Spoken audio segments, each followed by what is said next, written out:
Vereador Juliano Valim, em declaração de voto. Nobre presidente, é louvável esse pedido de informação relacionado a essa situação caótica que estamos vivendo no nosso município de Caxias do Sul, devido às catástrofes e tudo mais. Mas nós tivemos aí vários dias de tempo bom, acho que tem que fazer forças-tarefas nos sábados, domingos. As previsões são de bastante chuvas nos próximos dias.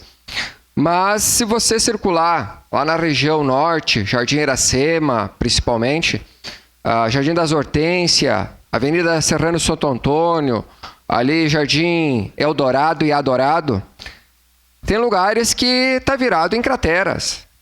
Foram refeitas algumas canalizações de rede de esgoto, mas não foram repostos os paralelepípedos. E o que acontece? Chove. Como são lugares, são ruas com grande declive, o que acontece? As pó de brita, acabam obstruindo, não é mais uma boca de lobo, são várias. Então, gera custos, despesas, mais manutenções, arrecadando simplesmente em prejuízos ao município. E quem está pagando esses impostos? É a população caxiense.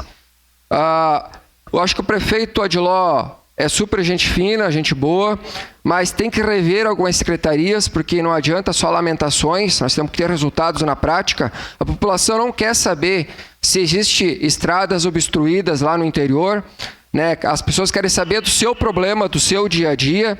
Acho que o secretário de Finanças, né, tem que rever essa situação. Acho que nós temos que ser político e agir com a razão, não com a emoção.